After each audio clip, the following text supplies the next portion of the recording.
Hello and welcome back to all on my channel Edumers. जैसा कि आप सब जानते हैं कि हमने जो है अपनी इंडियन राइटर्स को हम मास्टर कैडर की तैयारी कर रहे हैं। उसमें हमने अपने बहुत से राइटर्स को कवर कर लिया है इंडियन राइटिंग के। हमने अपने मार्लो को एलिजाबेथन एज में कंप्लीट किया है और हमने इंडियन राइटर्स में से हमने कुछ खुशवंत सिंह, रविंद्रनाथ टैगोर ट्रियोलॉजी अपनी जो है मुल्कराज नंद, मुल्कराज नंद, आर के नारायण और राजा राव को उनको भी कवर कर लिया है। अब हम करने जा रहे हैं अगेन एलिजाबेथन पीरियड के राइटर, मोस्ट इम्पॉर्टेंट राइटर जिनके बिना कोई भी इंग्लिश का, लिटरेचर का कोई भी एग्ज़ाम जो है अधूरा है, उसको हम कवर करने जा रहे हैं। जैसा कि आप सब जानते ही हैं कि विलियम शेक्सपियर आज का हमारा टॉपिक रहेगा। जब मैंने आपको कवर करवाया था क्रिस्टोफर मार्लो, तो मैंने आपसे एक बात कही थी। मैंने कहा था कि इनका और क्रिस्टोफर मार्लो का जो जन्म पीरियड है 5064 इनका भी है और 5064 क्रिस्टोफर मार्लो का भी है। दोनों का ही टाइम पीरियड सिमिलर है और लेकिन इनकी डेथ पीरियड अलग अलग है। इनका डेथ पीरियड है 1616, वेरी इंपॉर्टेंट फॉर अस। 1616 मैं आपको बताऊंगी इसका रिलेशन कैसे हमारे इनको याद करने में बनेगा, ठीक है। इनका please avoid the typing mistakes, okay. यहाँ पे इंट्रोडक्शन आएगा और उसके बाद में क्या है कि इनका पूरा नाम हमारे लिए बहुत इंपॉर्टेंट है। अभी मैं बताऊंगी क्यों। विलियम आर्डन शेक्सपियर इनका नाम है। इनका नाम क्या है? William Arden Shakespeare. Why is it important for us? ये हमारे लिए इसीलिए इम्पॉर्टेंट है क्योंकि यहाँ पर है आर्डन गार्डन। आपको कुछ याद आ रहा होगा, अभी हम पढ़ेंगे तो आपको ये क्लियर हो जाएगा। आपको इस वर्ड को याद रखना है, आर्डन को, और आपको इसको 6016 को याद रखना है, आपको 5064 को याद रखना है क्योंकि ये क्रिस्टोफर मार्लो का भी बर्थ पीरियड है। तो इनके ये दोनों ही सिमिलर टाइम पीरियड, एक ही टाइम पीरियड के हैं, ठीक है। कंटेम्प्रेरी राइटर्स थे ये दोनों।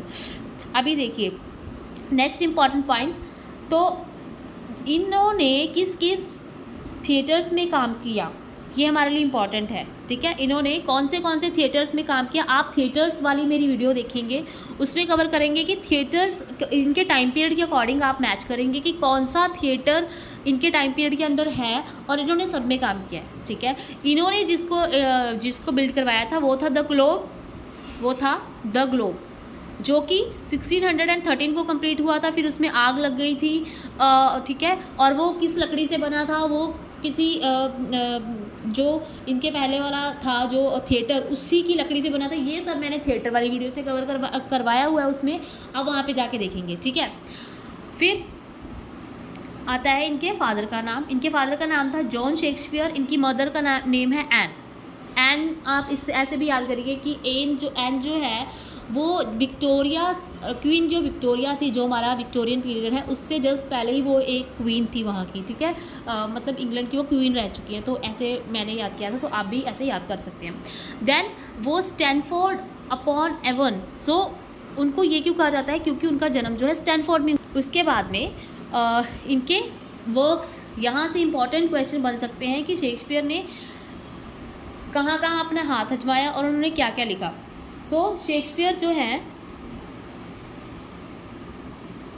शेक्सपियर ने 154 सोनेट लिखे थे टोटल। इन्होंने 154 सोनेट लिखे थे। इनकी डिस्ट्रीब्यूशन 154 की डिस्ट्रीब्यूशन कैसे है, ये हमारे लिए इंपॉर्टेंट है, हमने आगे पढ़ेंगे अभी।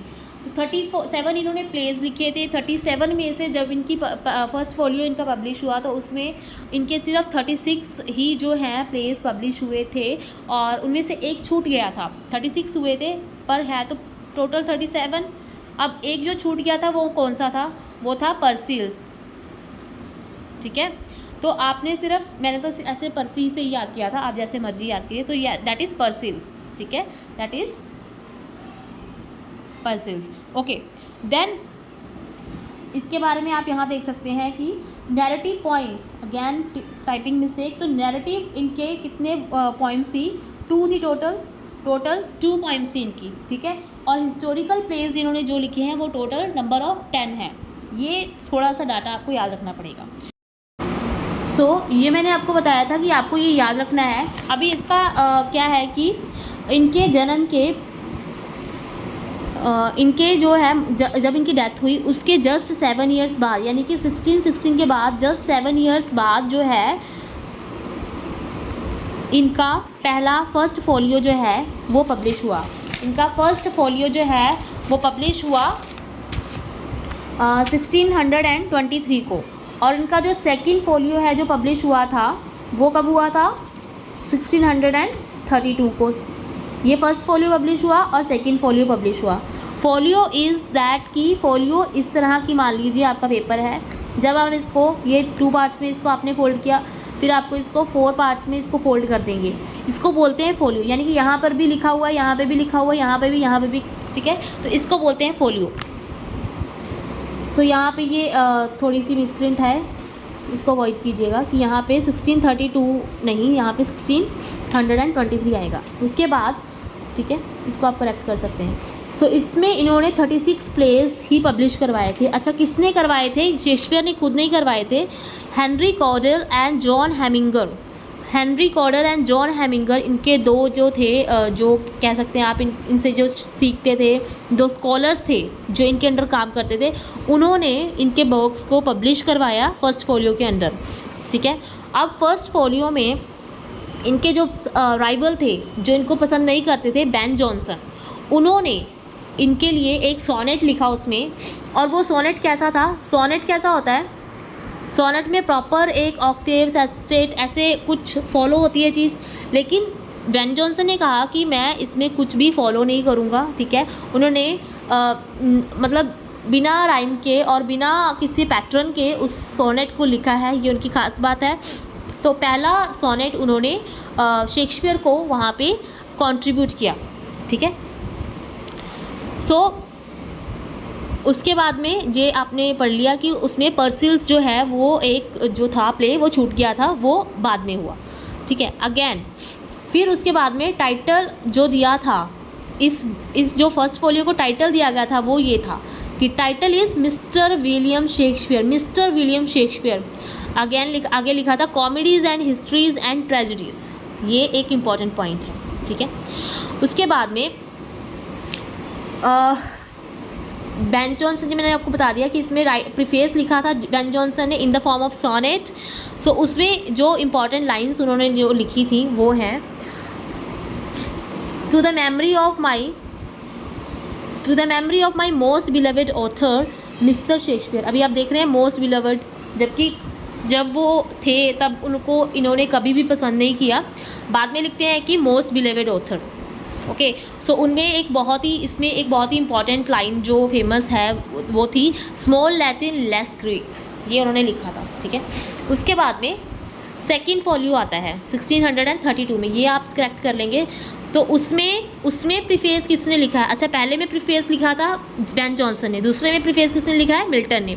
मिल्टन का ये कहा जाता है कि ये पहला वर्क भी था, ऑल्दो इट इज़ मतलब इसके बारे में कहीं कहीं कंट्रोवर्सी है, तो मानते नहीं है कि ये वर्क पहला था, लेकिन अकॉर्डिंग टू दी जो हमारे पास रिकॉर्ड्स है उसके अकॉर्डिंग तो ये उनका फर्स्ट वर्क था। ठीक है, सो इसमें उन्होंने लिखा था, इसमें उन्होंने प्रीफेस दिया था।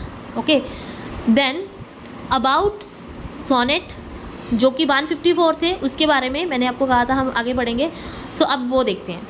उसमें क्या था कि 154 टोटल सोनेट थे, उसमें से इन्होंने 1 to 126 जो थे, 1 to 126 जो हैं वो कहा जाता है कि वो फेयर यूथ को इन्होंने डेडिकेट किए थे। ठीक है, और उसमें से भी 1 to 17 जो है वो ब्यूटी को, टोटली ब्यूटी को डेडिकेटेड थे, और 18 to 136 जो है वो प्लेटोनिक लव को कंट्रीब्यूटेड थे। ठीक है, उसमें कहा जाता है कि जो फेयर यूथ है वो अर्ल ऑफ पेम्ब्रोक हो सकता है या फिर विलियम हर्बर्ट, क्योंकि उन्होंने WH लिखा है, तो ये कहा जाता है कि अर्ल ऑफ साउथहैम्पटन थे, अर्ल ऑफ पेम्ब्रोक जो थे वो विलियम हर्बर्ट थे, और वो अर्ल थे साउथहैम्पटन की। ये इनके विलियम शेक्सपियर के बहुत ही अच्छे फ्रेंड थे, और कहा जाता है कि जब क्वीन एलिजाबेथन के साथ में जब बेन जॉनसन और बहुत से राइटर जो है कंट्रोवर्सी में पाए गए थे, उनमें शेक्सपियर भी पाए गए थे, तो शेक्सपियर के उनके साथ अच्छे रिलेशन थे, इसीलिए उनको छोड़ दिया गया था। पर उनके जो ये फ्रेंड थे विलियम हर्बर्ट, इनको जेल हो गई थी, तो इन प्रिजन कर दिया गया था इनको, और जो बहुत दुखी थे, और इसी वजह से इन्होंने ये इनको ही डेडिकेट किए हुए हैं ये सोनेट। ठीक है, यहाँ पे सोनेट आएगा। Next, so a poem attached with it narrative point.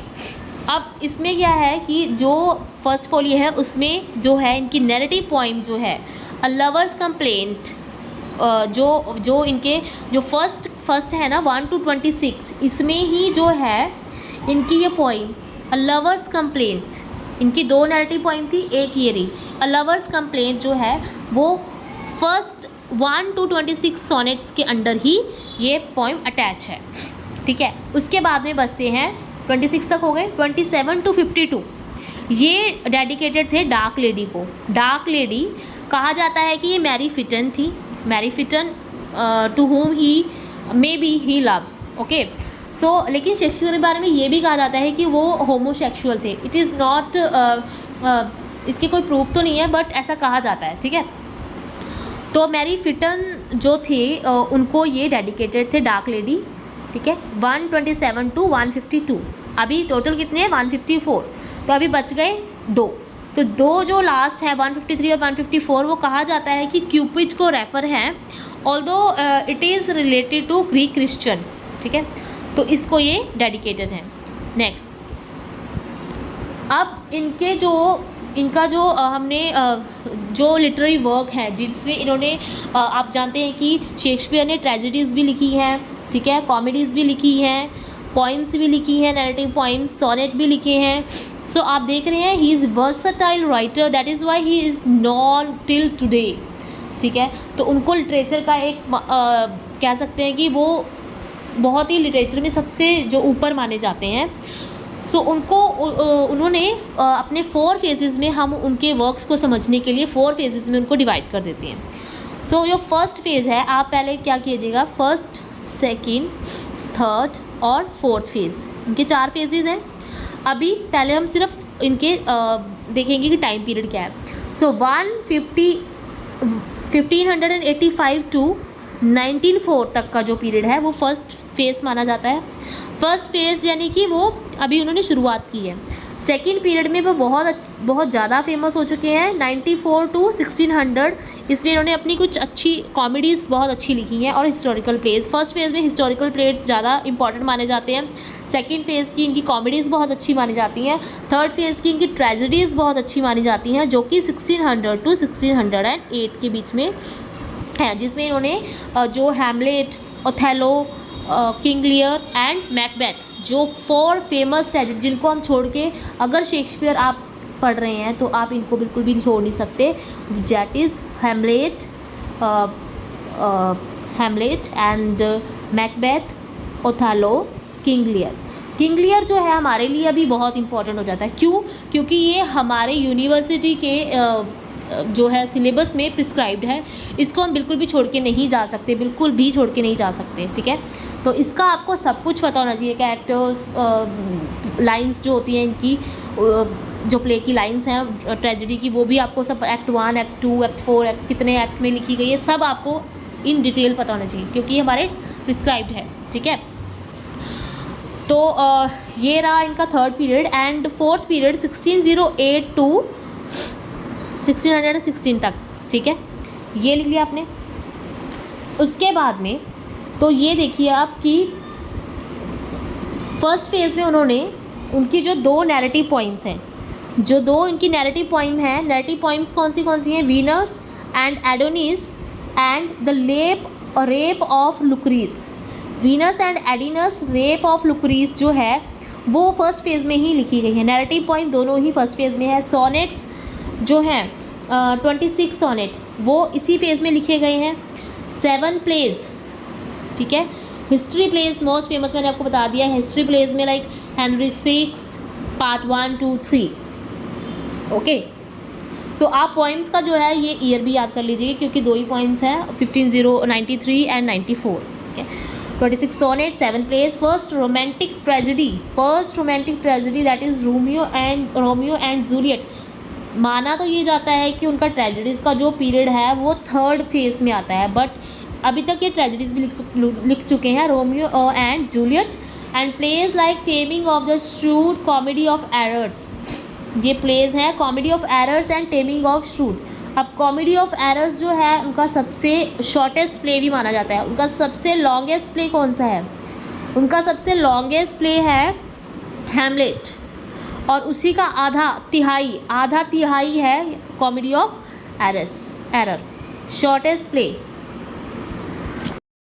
So shortest play comedy of errors. अभी मैं आपको थोड़ा सा जस्ट बता देती हूँ कि इनकी मैंने आपको लॉन्गेस्ट प्ले बता दिया। ये कुछ फैक्ट्स हैं, आपने नोट रखने हैं कि लॉन्गेस्ट प्ले मैंने बता दिया आपको, लॉन्गेस्ट प्ले हैमलेट, मैं शॉर्ट में लिख रही हूँ, आप फुल में लिखिएगा। Shortest play comedy of errors, ठीक है। उसके बाद में इनकी फर्स्ट कॉमेडी कौन सी है? फर्स्ट कॉमेडी कौन सी है? That is comedy of error again. First comedy कौन सी है? कॉमेडी ऑफ एरर, क्योंकि फर्स्ट फेज में है, ठीक है। तो लास्ट ट्रेजेडी कौन सी है? लास्ट ट्रेजेडी मतलब ट्रेजेडीज इंपॉर्टेंट जो है हमारे लिए वो फिर Hamlet, Macbeth, Othello and King Lear. लेकिन सबसे लास्ट ट्रेजेडी पूछी जा रही है तो वो है द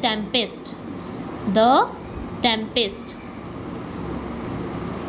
ओके।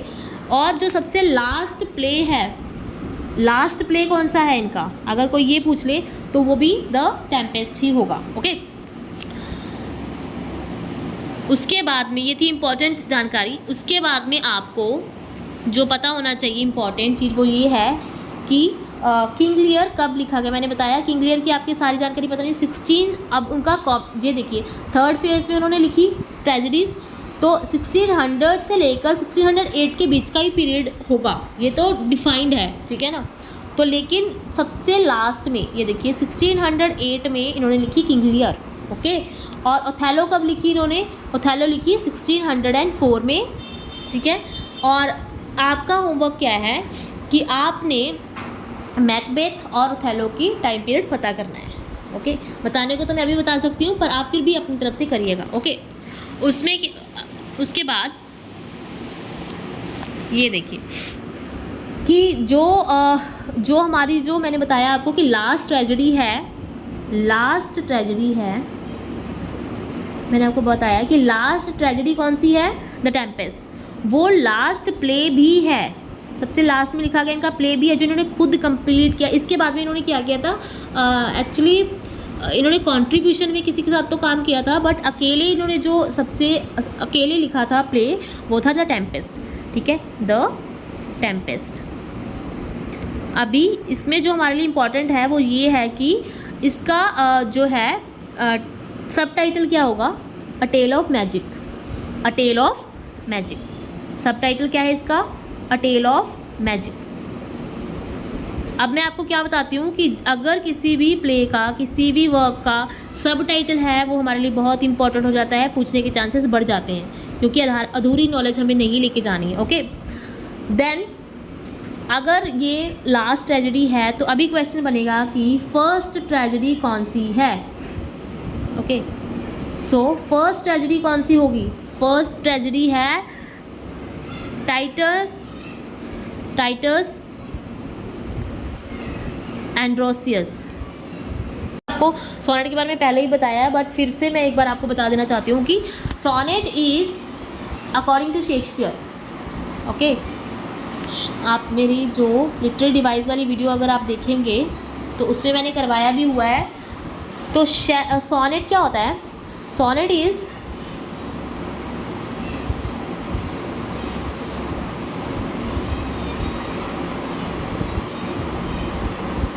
सोनेट इज़ की सोनेट एक 14 लाइन्स का वर्क होता है। सोनेट इज़ 14 लाइन्स में इसमें डिवीजन कैसे होती है? इसमें एक ऑक्टेव होता है, ठीक है, और एक सेस्टेट होता है। एक ऑक्टेव होता है, एक सेस्टेट होता है। ऑक्टेव से मतलब हमारा ऑक्टोपस जैसे कि उसकी 8 टांगें होती है वैसे इसकी भी 8 लाइन्स होती हैं इसमें। और सेस्टेट मतलब एस मतलब 6 और इसमें 6 लाइन्स होती हैं, ठीक है। अभी 8 और 6 कितने हुए? 14, ठीक है। इस तरह से ये 14 लाइन्स की होती है, 14 लाइन्स का वर्क होता है, ठीक है। इसमें कैसा चलता है अभी देखिए, 8 लाइन है 6 लाइन। अब ये वर्क ऐसे करता है कि इसमें जो राइम स्कीम बनती है पोएम की वो इस तरह से बनती है वर्क की, सोनेट की, कि इसमें जो है अभी इसको 8 और 6 में से कुछ लाइनें ले लेते हैं, 12 लाइन्स निकाल लेते हैं। 12 लाइन्स निकाल ली तो बची कितनी, 2 बच गई। जो 2 लास्ट में बच गई उसको हम बोलते हैं कपलेट। जो 2 देखिए 8 और 6 होती हैं, उसमें से जो हम क्या करते हैं, इसमें से 12 निकाल ली और जो 2 बच गई उसको हम बोल देते हैं कपलेट। कपलेट मतलब लास्ट में राइमिंग देने के लिए इसको कपलेट बोल देते हैं, ठीक। कंक्लूडिंग स्टैंजा बोल दीजिए आप इसको। लेकिन ये जो 12 बच गया है इसको कैसे डिवाइड करते हैं, 3-3 में। इसको 3-3 की लाइनों 3 पैराग्राफ्स में डिवाइड करते हैं, 4-4 लाइनों की। 4-4 लाइनों की 3 पैराग्राफ्स हो जाएंगे और 4-4 लाइनों में ये डिवाइड हो जाएगा। अभी कैसे, देखिए 1 एक जो हो गया स्टैंजा, ठीक है, उसको उसमें 4 लाइनें हो गई, फिर दूसरा होगा उसमें भी 4 लाइनें होंगी, फिर तीसरा होगा उसमें भी 4 लाइनें होंगी, फिर जो चौथा बचेगा पैरा उसमें 2 लाइनें होंगी। ये टोटल हो गया 14, ठीक है। अब इसकी राइमिंग स्कीम होती कैसे एक्चुअली में, ये होती है, अभी इसको ध्यान से देखिएगा, ये आपका क्वेश्चन मेन यहाँ से आपको इसको समझना है। उसके बाद मेन आपका क्या बनेगा कि इसकी राइमिंग स्कीम ऐसे बनती है, देखिए AB CD EF और कंक्लूडिंग स्टैंजा GG। देखिए AB CD EF GG। यहाँ से जो छोड़ा 4 लाइन, ये मैंने बताया था ना आपको, 1 2 3 और 4 हो गया। और ये इसमें 4 लाइनें हैं इंटू 4, 4 लाइनें हैं इंटू 4 इंटू 4 इंटू 2, ये टोटल 4 होंगे इसमें डिवीज़न, और 4 4 4 और 2 की डिवीज़न होगी, ठीक है। और ये चलेगा जहाँ से ये छोड़ेगा लास्ट लाइन को, उसका अगला वर्ड जो है हमारा अल्फ़ाबेट का वो हम लगा देंगे वहाँ पर। लेकिन पेट्रार्कन सोनेट अलग तरह का है, स्पेंसरियन स्टैंजा अलग तरह का होता है। स्पेंसर में क्या कह रहा है, स्पेंसर कहता है कि मैं इसको सैंडविच की तरह बना दूँगा, ठीक है। AB BC मतलब जहाँ से जो छोड़ा वही अगले का राइमिंग स्कीम बनेगी, ठीक है। और CD EE इस तरह से ये है स्पेंसर का, ठीक है। पेट्रार्कियन का थोड़ा अलग है, वो आप देखना, ठीक है, वो मैंने आपको पिछली वीडियो में बताया हुआ है। सो इस तरह से ये जो है राइम स्कीम, इसको बोलते हैं राइम स्कीम। जो मैंने आपको पहले बताया था सोनेट क्या होता है, वो 14 लाइन की होती है। ये डेफिनेशन थी कि 14 लाइन्स की होती है, उसमें एक इसको पूरे को हम बोलते हैं, इस पूरे को हम बोलते हैं ऑक्टेव, ठीक है। और इसको जो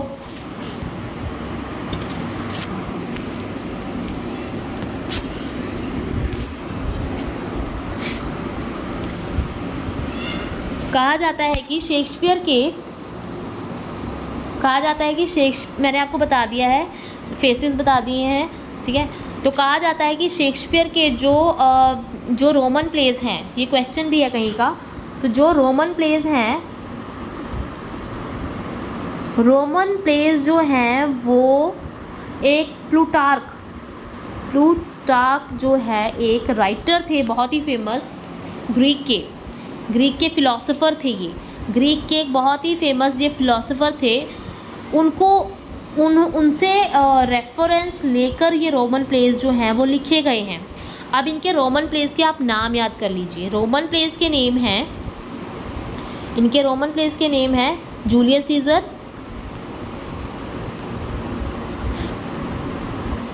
एंटनी एंड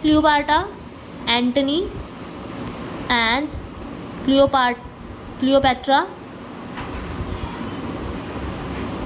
और कोरियोलेनस।